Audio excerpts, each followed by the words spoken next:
What is going on, everyone? Welcome back to another episode of the Always Compete Seahawks podcast. I am Sam, that is Mike, and today it seems that the Seahawks have awoken from a deep slumber.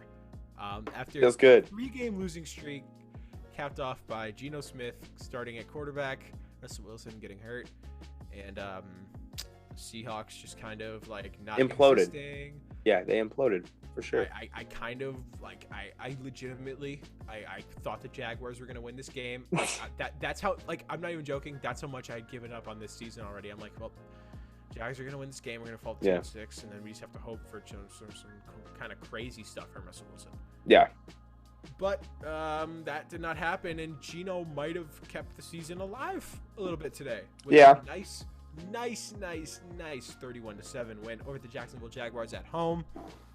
We have not won a home game this year. For this to happen, which is crazy to think about, that the Seahawks haven't won a home game up until the middle point of the season. This is absolutely nuts.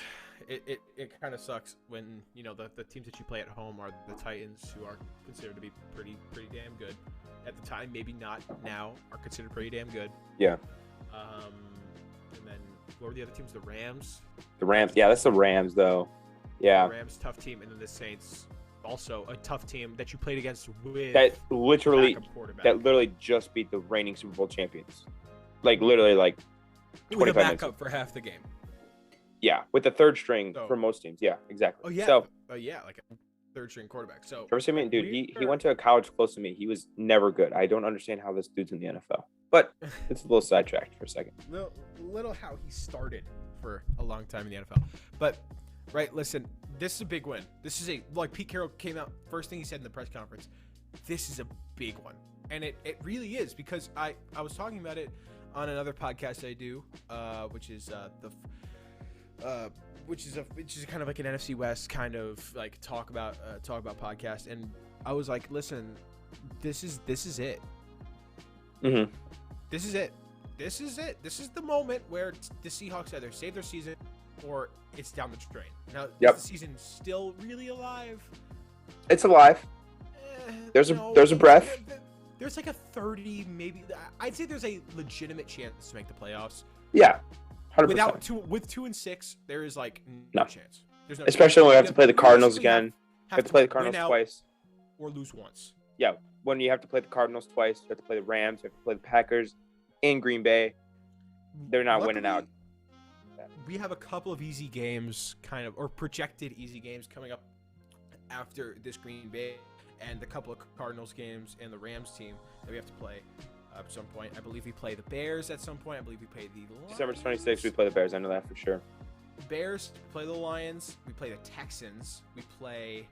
I'll have to check. I'll have to do a quick checkup here. But I do know that we do have some games. We have a little bit of a stretch of time where we have some games that all appear to be, like, very winnable. Right. Yeah, so we have Packers, Cardinals. Ideally, you win one of those. Ideally. Like, I think if you want the playoffs, you have to win one of those. And before we even talk about, like, this game specifically, we should bring up the fact that we have our bye week coming up. And Russ could return against Green Bay. And he's way ahead of schedule. Which, we knew that. We knew Russ was going to try hard his... And today, Russ posted a picture of him being able to bend his finger and hold a football. We knew that Russ was going to try hard the rehab process. We absolutely knew that. So, to have him back now, it's like, okay, we have a chance. Russ has 2 weeks. Russ has 2 weeks to get right. Yeah. 2 weeks, which is huge. Bye week could not come at a better time. Absolutely not. Now, maybe the thing that I'm questioning is the best thing for a quarterback who is having a serious finger problem have to come back and play in a game in Green Bay in November, where his finger will likely be freezing cold and maybe not great. I don't know. I actually saw a thing on Twitter, and I don't know if there's any merit to this, but I don't know if you guys remember, after Peyton Manning, and it's a totally different thing. After Peyton Manning got his neck injury, he wasn't able to grip the same. So that's why when he was a Bronco, he wore gloves. People were saying, well, maybe Russell Wilson's going to wear gloves to A, have a little bit of padding, and B, kind of prevent it from getting cold and help him grip the football better. So we could see Russ wear some gloves. I know he's never really been a glove guy, but I wouldn't be. I don't think it's insane, because realistically, Russ is going to do whatever it takes to play in week 10. Oh, absolutely. So yeah, like I said, we have Seahawks, Packers, and then Cardinals. Ideally, you have to win one of those games to make the playoffs. I think that the Packers are a beatable team. I also think that the Cardinals are a beatable team. The only issue is that for those games, everybody has to show up. It can't be like, oh, the offense had a great game and the defense sucked, but we still won. Like, It has to be like defense held them to 20 points and the offense scored 30 and we won the game. Yeah. That's what it has to be. And maybe that's looking a bit optimistic after we talk about this game and what like today's game might mean and what we saw. But Cardinals is a big one. Cardinals is like that. That's division ones are big. I feel like Cardinals is probably that most important game right there, and that realistically might be the most important game of the season up to this point. Yes, absolutely. Yes. Like this is the division game. You haven't played any team in the division for a long time. By the time they play the Cardinals, it would have been about maybe like 4 weeks, including the bye, that they have not met a division opponent. Playing the Cardinals is going to be major, right? Yeah. And then we have at Washington, which should be a winnable game. Washington's terrible. They're they terrible. Have talent, but they're just not. They're not. Not even, bro. They're disgusting. They're dog water. They obviously have talent. They have like Terry McLaurin, their defense. Young. Yeah, their but defense like has somehow just slipped off the face of the earth. Yes. I don't know what happened, but I mean, I like what happened. I like what happens there. Then we have 49ers at Seattle, which should be a game that we win. I don't really like what I'm seeing from the 49ers right now. No, they beat the Bears by 11 today, but we're not going to talk about that. Well, they're a little inconsistent. To the eye, they're inconsistent. And like Jimmy Garoppolo will have some drives where he's slinging, he goes for 6 with like 60 yards and a touchdown, and then there's other drives where he goes like 0 for 3 with an interception or something like that.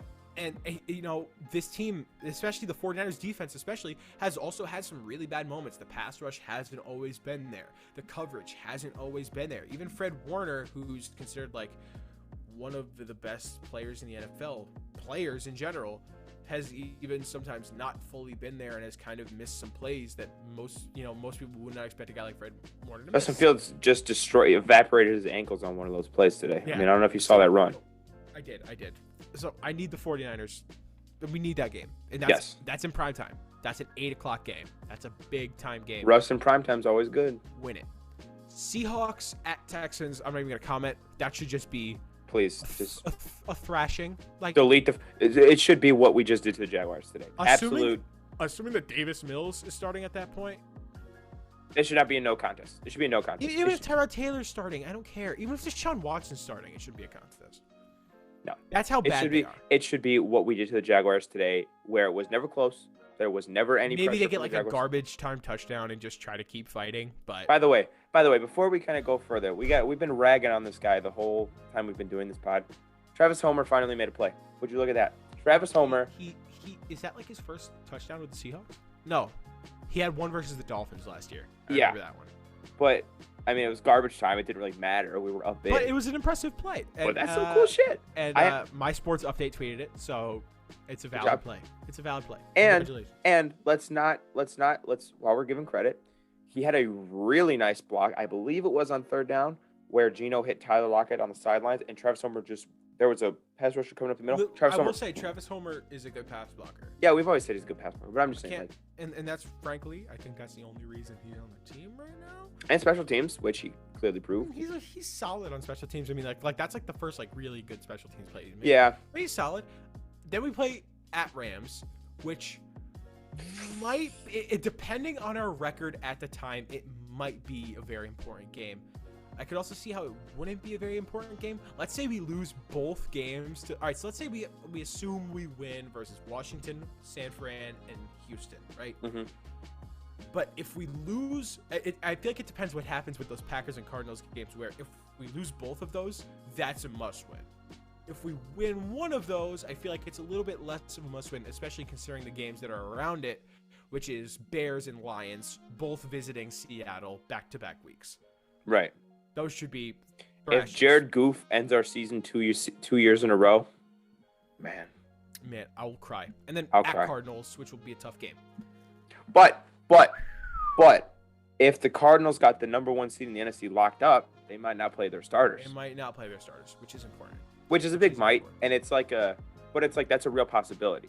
But I doubt the Rams will give them too big of a cushion. I'm gonna guess that they're gonna play till the end of the year. So I don't think that's a possibility. And, but I mean, there's still the Bucks. The Bucks are always gonna be good, especially right. later in the year. Brady is just gonna turn into some kind of different animal. Yeah. Who nobody knows. They just lost, so he's probably not gonna lose until. Oh, Aaron Rodgers and the Packers, who are on a 7-game win streak, and are. Man, don't even bring that up, man. I don't even want to hear that shit. Tearing apart. I don't want to hear that. Fun little quick story. I actually went to the store the other day.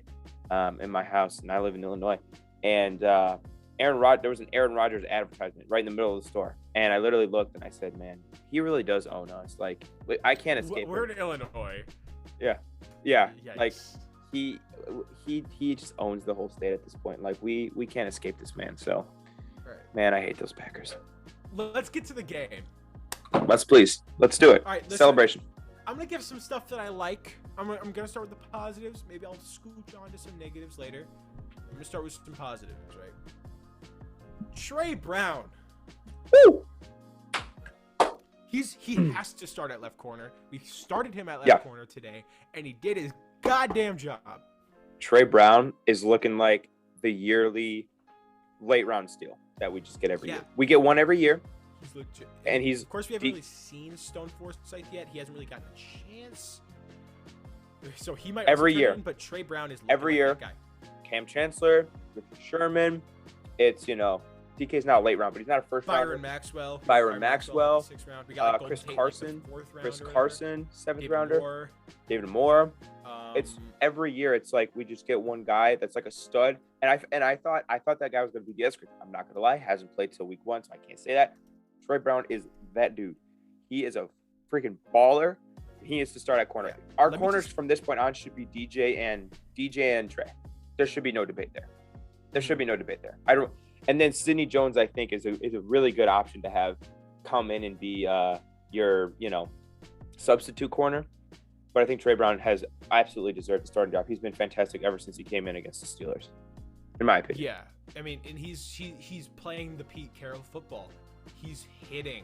He's making plays. I don't think did we talk about the Steelers game? We did not talk about the Steelers game. We did not. But the Steelers game, that Trey Brown tackle on 3rd down stuffs him. And I feel like a lot of people are like, well, yeah, he made a good tackle.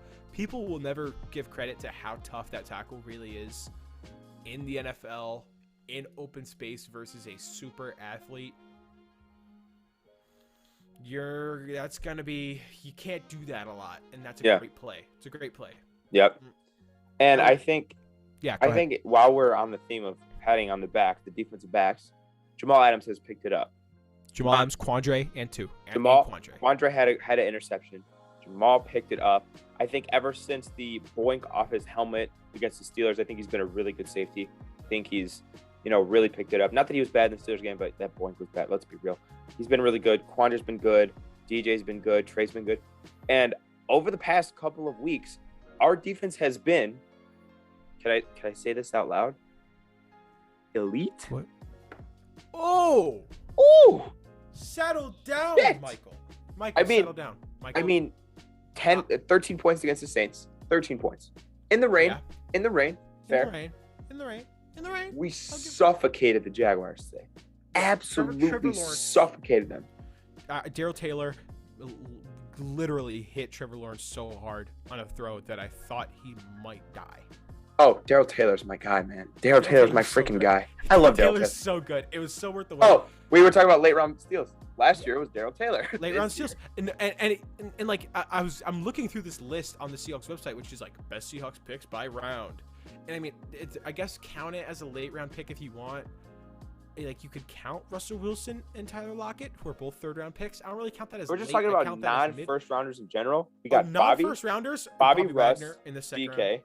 Bobby Russ, DK, studs. And then Tyler in the 4th round, KJ Wright. Sherm. I'm just off players in the 4th round or later that were significant contributors for the Seahawks at one point. Ready? I was just all right. Here we go. KJ Wright, Walter Thurmond. A lot of people forget Walter Thurmond. I remember him. But he was there. Will Dissly, the guy who is still like a consistent contributor. Cam Chancellor, Richard Sherman, 2 probable Hall of Famers in my opinion. Yep. Luke Wilson, Quentin Jefferson, Trey Flowers. I mean, say what you want. He did start a lot of games. That's he all contributed I can say to the defense being bad. Michael Dixon. Our pride and glory. Australia's finest. Yeah. Byron Maxwell. Love him. Jeremy Lane. Pick in the Super Bowl. Love him. Jacob Martin, who I thought was going to be good. I thought was going to be really good for the Seahawks, and he is good for the Texans. The analytics nerds love Jacob Martin. They love him. Yeah. And we traded Chris for Carson. Yep. J.R. Sweezy. Forgot about Sweezy. David Moore. And under the UDFAs, we have Doug Baldwin, Deshaun Shedd, Jermaine Kearse, Mike Morgan, Ricardo Lockett, George Fant, and Poona Ford. Love me some Poona. And don't forget future Seahawks legend Josh Johnson. Don't forget about that one, obviously. But current Seahawks legend Josh Johnson. Current Seahawks, future Hall of Famer. You get what I'm saying. So like Trey Brown, it looks like that guy. I feel like we have our cornerback tandem. DJ Reed at right corner is great. He's just legitimately good. And we made a big mistake by moving him to left corner. We fixed it. Yeah, it's one of those things where like certain pass rushers just love pass rushing from one side, and then you put them to the other side, and they're like not that effective. I think DJ Reed's that type of guy, where it's like he has to be on that one side, and so I think just leave him there. Just let him do his thing on that side. And he's awesome at right corner. He did strain his groin, but we have 2 weeks for him to recover. And so I don't think it's that serious, if we're being honest. I think he'd be good. So and with Marquise Blair out for the season, Ugo Amadi did hold his own. He did. He kind of had a BS holding call. I didn't really see much there. Yeah, it was kind of soft, I'll be honest. It seemed like somebody said it seems like a makeup call at that point in the game, which it kind of was. It kind of was like a makeup call, like, the Jags suck. Trevor Lawrence, we're trying to make him the face of the NFL. Let's give him a first down, Yeah, I agree. It is what it is. So, yeah, I mean, pass rush is It got there. I will give it credit. It got there a lot today. It just didn't result in sacks.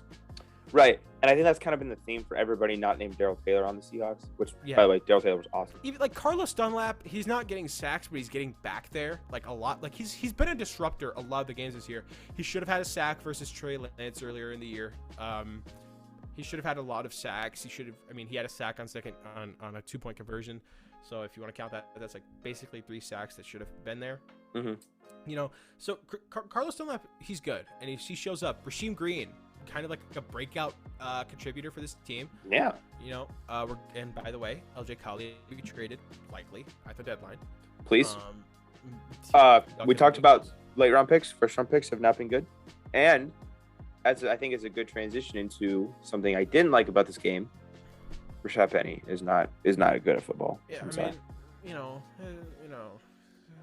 What are you gonna do? I'm a Rashad Penny stan. I think I'm jumping off the bandwagon. We talked about it. I said DJ Dallas. I like DJ Dallas. Alex Collins. He in himself, DJ Dallas is a very likable player. He has a fun name. It's spelled fun. Yeah. He's a very upbeat player. He plays with a lot of energy. He plays special teams, and he's damn good at special teams. And he's a good pass blocker. I mean, you gotta love DJ Dallas. Yeah. Alex Collins. Gotta love me some Alex Collins. Hell, even Travis Homer is having like a mini breakout year. Like I love Travis Homer on 3rd and long when he blocks. I love Travis Homer.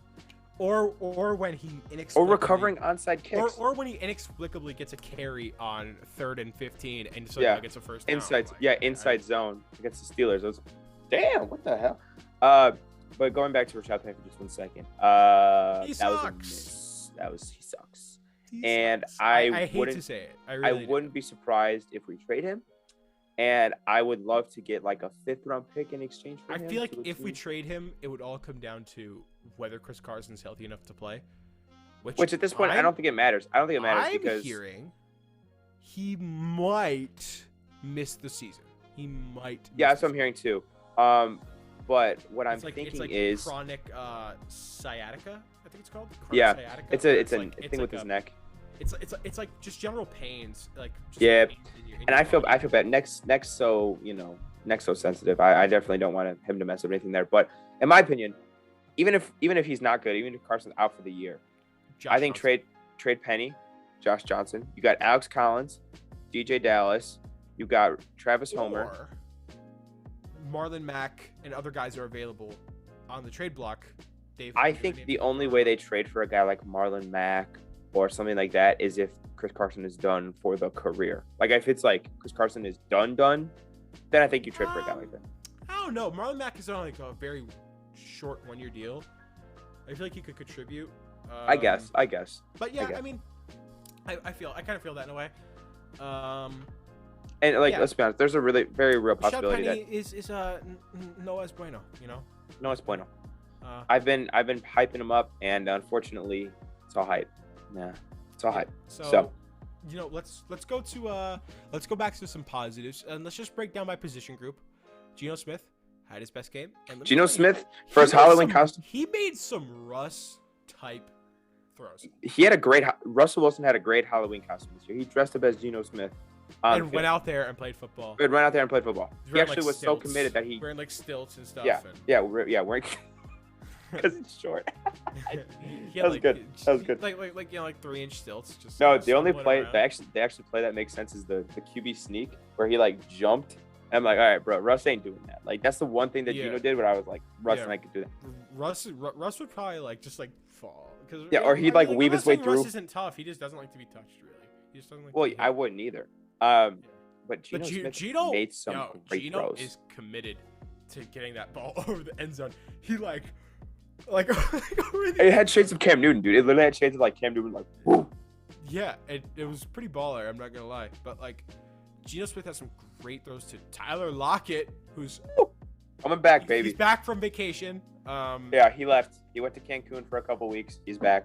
Took a little bit of a I remember that mental health break. I don't know if you saw the graphic they put up in like the third quarter, but it was like Tyler Lockett has 135 yards and the defense has a lot of 105 yards. Tyler Lockett had 105 yards and the Jags had 106 yards at the time. Yeah. He ended with 133. Awesome. I think he ended with with 135, 140. Yeah, 130. Yeah. So he had a great game. DK, pretty good game. He gained 2 touchdowns. Shaq 2 touchdowns. By the way, Shaq Griffin. By the way, wait. I was so excited. Just so we're clear, Darrell Bever and Brian Schottenheimer couldn't do shit on offense against us. Shaq Griffin gave up 2 touchdowns. Carlos Hyde didn't do shit. Philip Dorsett is actually back on our team. The ex-Seahawks revenge game, did not exist. Yeah, double middle fingers for you. Yeah, I think Brian Schottenheimer was like, man, is it me? I thought it was Russell Wilson. Yeah.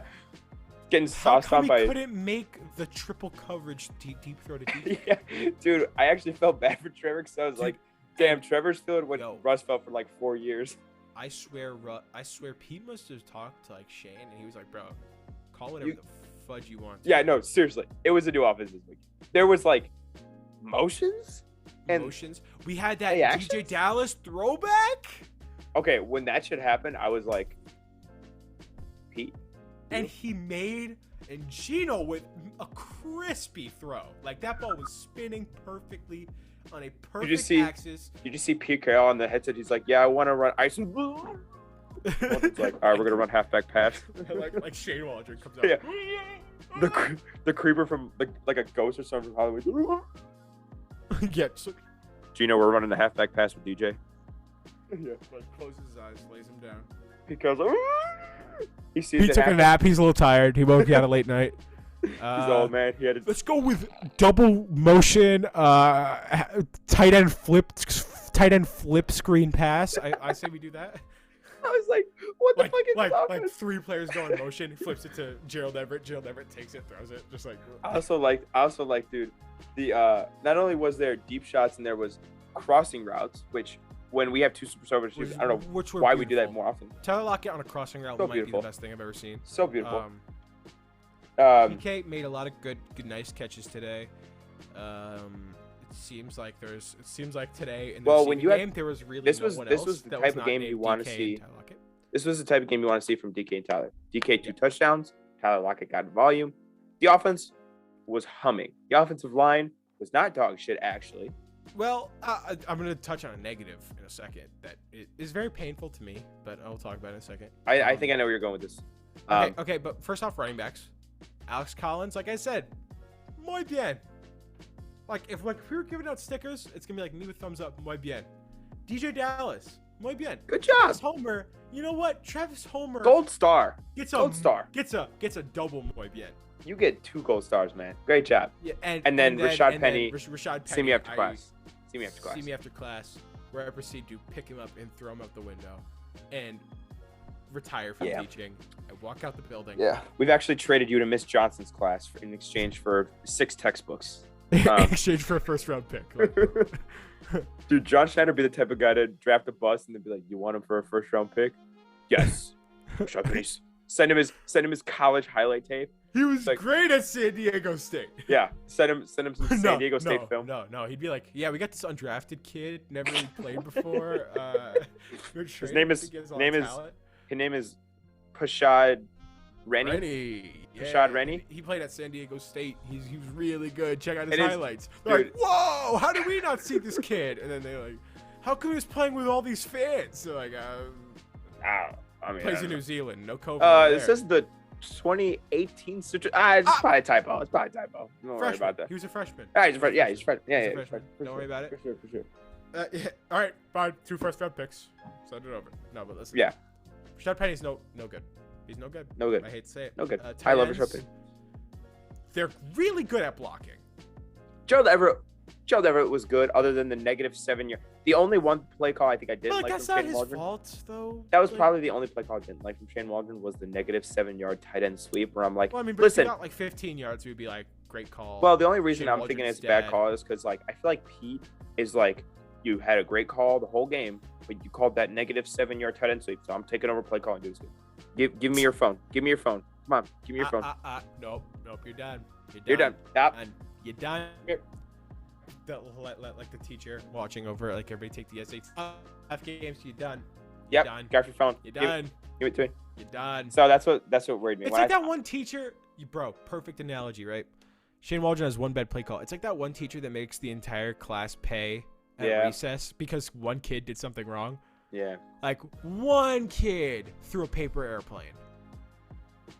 And now everybody has to walk around the basketball court at recess. Whack. Yeah. I mean, absolutely whack. Listen, right?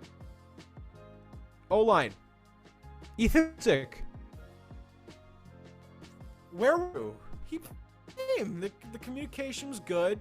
He played pretty well. Damien Lewis came back, and Damien Lewis is dad, as always. Daddy, for sure. My father. Jackson is paying off exponentially. Is that another post first round steal that we got in Damien Lewis? Yes, sir, baby. Think about it. John Schneider, the G. Listen. Gabe Jackson has paid off well. Brandon Shell's been playing good football, man. That's all I can really say. He's been playing good football. He has. When he's not injured, he's a damn good tackle. Did Dwayne Brown not work out in the offseason? He's not good. No, he's not. Josh Allen. He did have a nice toasted him. He toasted him. He did have a really nice block on the DK screen, and I was like, okay, Dwayne. Okay. But Josh Allen was giving him business. Listen, also last week, I don't know if you saw, I think it was Marcus Davenport pancaked him. He got pancaked by Marcus Davenport. I don't know if you saw that. But, yeah, remember when we were like, hey, why don't we give Dwayne Brown a 2-year extension? That's because Dwayne Brown at that point was a good player. John Schneider is just God. He's just God. He just knows. He knows everything. He foresaw. Extended Quandre Diggs. He foresaw. Yeah, Quandre. Any game now is gonna start sucking. He'd be like, I told you we shouldn't extend Quandre. It's like same thing happened to the Bears, right? Everybody in the office was like, extend Allen Robinson, and Ryan Pace was like, nah. And now Allen Robinson is hot garbage, and he's like, told you. You guys suck. And now he's going to go to the Chiefs in the offseason for $2 million. Right. Ryan just won a Super Bowl, yeah. Like Josh Gordon. Great season, 2,000 yards. Yeah, he's going to have 1,300, yeah. But Dwayne Brown. What is this? He's not even he's not even not good anymore. He's actually bad.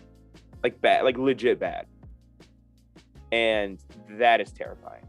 See, I was hoping maybe he just had a bad game. Are you ready, Stone? Yeah, Stone, get your ass in the game, boy. Get your ass in the game. Get in the game now. But listen, right? if I was Pete Carroll, I think I'd be like, "Oh, Dwayne, you're injured this week." He'd be like, "No, no, you're injured. You're hurt. You're hurt. All right, we're just gonna mark you down." Yeah, they marked him down as sick for the game. Oh no, he's sick. He's got a tummy. Well, he's sick of blocking apparently because he didn't do any of that shit. He's just sick of playing football at this point. It's like sick. What illness? Football. He's sick of the sport. He goddamn hates it now. He's sick and tired of having to do all this. So like, all right, moving on.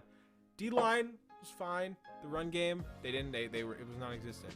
But it didn't need to be. That's the thing. That's the thing that was exciting for me is that the run game didn't need to be consistent, and we didn't try like we did in the Saints game 500 flipping times to run into a brick wall, and we were just like, oh yeah, no, trust me. Even though we're averaging 2.1 yards per carry, this inside zone is gonna get us a first down on 3rd and 6. Yeah. I mean, what? It's just like.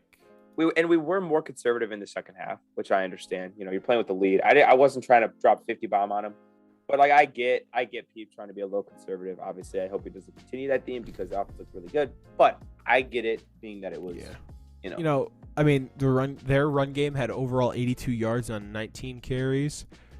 Not awful. It's not awful. So yeah, the receiving game was there. Dan Arnold was getting a lot of yards on like little dink and dunks that really didn't matter. They were like they were just like, all right, there's like 4 yards and there's 3 yards and there's 4 yards and there's 2 yards and there's like 4 yards and there's it's like little like like it doesn't matter.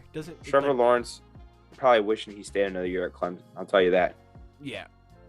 So like, listen, for number one, today we had 9 passes defensed. Baller. Legion of Ugo had 9. Sidney Jones had 2. Quandre had 2. Al Woods had 1. Carlos Dunlap had 2. Rasheem Green had 1. And yeah, that's it. Yeah. Very, very good. Very good. Very good. I love for sure. Very, very good. We had 7 quarterback hits, which kind of will segue onto our pass rush. We're not getting sacks, but we're getting there. We're affecting the game, and we're making plays. We're forcing Trevor Lawrence to throw the ball. Good. I don't know. Did they count? Did Darrell Taylor have a sack? No, Darrell Taylor did not have a sack, but he did have 2 quarterback hits. Okay, I couldn't remember on that 4th, like the 4th and 6 that they went for. I couldn't remember if he sacked Trevor or if he basically like hit the ball out of his hands for an incompletion. I can't remember which one it was. Yeah. I thought it was a sack, but maybe not. But like that's the type of play where it's like that's not on the stat sheet, but it's like he ruined that play for the Jaguars. Yeah, so he did. Love me some Darrell Taylor. And listen, during the off season, I said Rashad Penny and Darrell Taylor. I missed on Rashad Penny, but I was 100% correct on Darrell Taylor. Not just me. We were both on Darrell Taylor. What? Pause. Hey, no need to pause for me. So yeah, actually, no pause needed, bro. Darrell Taylor is daddy.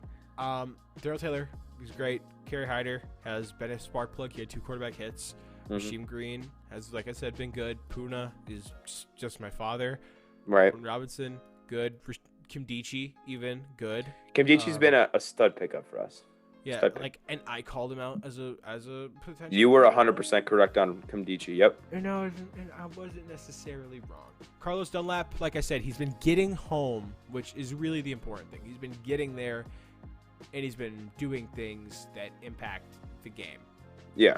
Which is really like all that's important for me at this point. Let's go to linebackers. Bobby Wagner, 14 total tackles, 7 solo. Should have had a sack. Jordan Brooks, 8 total, 3 solo. John Radigan, who's been like a stud on special teams, has had 2 tackles. And then Tanner Muse, who was called up before the game, had 2 tackles on special teams as well. I thought the defense played their best game of the year, and I don't really think that's debatable. Yeah, it's not really debatable. I mean, you could argue the Saints game because the Saints have a lot more talent. But like it was so wet, like the rain was we say 12th man, the rain was the 12th man on defense. Like pause. You said, it was so wet, Mike, calm down. It's Listen, man, I just love Darrell Taylor, okay? Family-friendly channel. I just love Darrell Taylor. I'm sorry. Okay. Can't help it. And when Gino Smith playing like that, Can't help myself. All right. Sorry. All right. Corners. Trey Brown is the solution. Trey Brown is the answer. Listen, everybody was like, I want to say something. Everybody during when we drafted him were like, oh, he's small as hell. He doesn't look small. He looks bigger than I thought he did. We need a nickname for him. We really do. We need a nickname. Give me a day. I'll think of one in a day. All right. Like, one nickname that I really love, if you guys watch King of the Fourth Quarter, Kenny, he has a 2K series, and he has a player who's really good at defense, and his nickname is Off Night, because when he guards you, you have an off night. And I think that's a fire nickname. Can't use it for Trey Brown because it was already taken, but Off Night is just such a good nickname. It's really solid. All day Trey. All day Trey. I called him Trey Lock Brown when we drafted him. Little long off. By the way, we've been hyping up Trey. Check your DMs, bro. Come on. I said come on the pod. He liked my reply. You've been that's where communication. You've been ghosting us, bro. Like for real. Yeah, we OG supporters. It kind of hurts. I cried the day that we drafted you, bro. I swear to God, cried. It kind of hurts. Been an OG Trey Brown fan, but does kind of hurt, you know. No, that's fine. It's all right. It's fine. It's fine. We know you watch. We know you watch. It's fine. Whatever. Yeah, you know, if you want to ignore us, go ahead. Yeah. So let's go to special teams. Jason Myers. Goon. Clearly he's back from vacation also because he. But I mean, a lot of people were hating on Jason Myers last week. I could, in my right mind, not hate on him because we were asking him to kick like 50-yarders in. Yeah, it was really impossible. The Saints. Wet rain, and it's just like, I ended it with. I know. Rain. Okay. Sorry. Your mind out of the gutter. Sorry. Right? Gutter. That's the rain pun. Come on, you're punning just like me, Sam. I love it. Man, that's poor. That is poor. that's bad. All right. Yeah. I mean, Jason Myers. We asked him to kick like a 50, like 6-yarder. Yeah, he's like, like 50-degree pouring rain, and we're like, yeah, he can do it.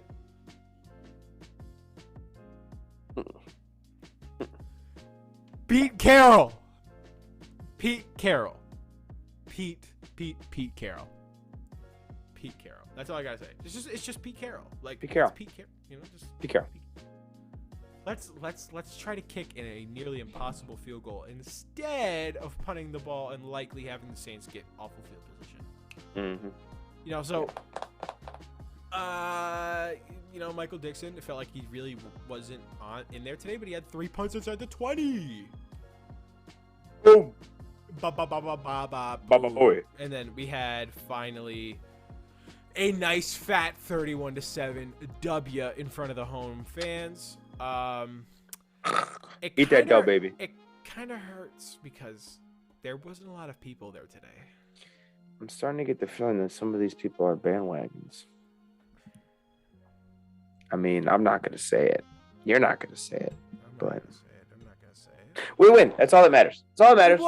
We won a football game. Trick or treat, and the Seahawks chose to treat their fans. This has been your game recap and preview for later down the line. We'll see you guys later. Peace.